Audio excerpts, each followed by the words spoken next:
Hello again. আমরা এখন জানি যে সার্চ ইঞ্জিনের ক্রলারগুলো ওয়েবকে এক্সপ্লোর করে, কিন্তু এই প্রসেসটা একতরফা নয়।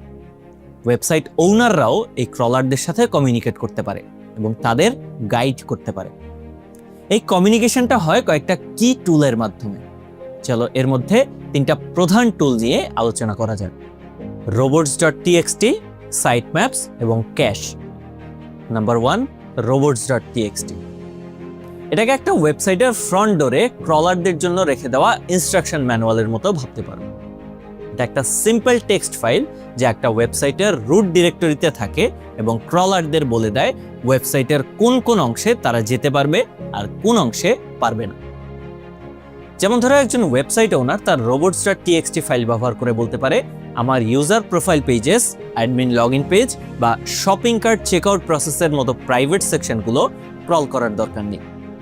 এটা ক্রলারদের অপ্রয়োজনীয় বা প্রাইভেট কন্টেন্ট থেকে দূরে রেখে শুধুমাত্র ইম্পর্টেন্ট পাবলিক কন্টেন্টে ফোকাস করতে সাহায্য করে। Number 2, site maps. যদি robots.txt do not enter sign হয়, তাহলে সাইট ম্যাপ হলো তার ঠিক উল্টো। এটা হলো একটা হেল্পফুল ম্যাপ যা ওয়েবসাইট ওনার সরাসরি সার্চ ইঞ্জিনকে দিয়ে দেয়। এই XML ফাইলটিতে ওয়েবসাইটের সব ইম্পর্টেন্ট পেজের ইউআরএল লিস্ট করা থাকে যা ওনার ইন্ডেক্স করাতে চায়। সাইটম্যাপ ক্রলারদের নতুন কন্টেন্ট দ্রুত খুঁজে পেতে, ওয়েবসাইটের স্ট্রাকচার বুঝতে এবং কোনো পেজ যেন বাদ না পড়ে তা নিশ্চিত করতে সাহায্য করে। Number 3, cash. তুমি কি কখনো গুগল সার্চ রেজাল্টের পাশে ছোট একটা ক্যাশড লিংক দেখেছো?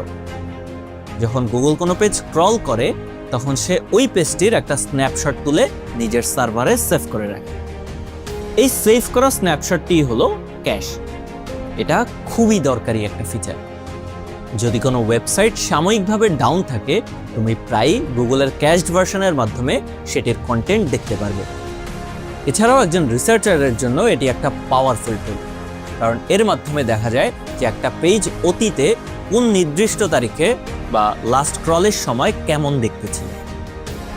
এই টুলগুলো ওয়েবসাইট ওনার এবং সার্চ ইঞ্জিনের মধ্যে একটা ব্রিজ বা সেতু হিসেবে কাজ করে, যা ক্রলিং বা ইন্ডেক্সিং প্রসেসকে আরও এফিশিয়েন্ট এবং অর্গানাইজ করে তোলে।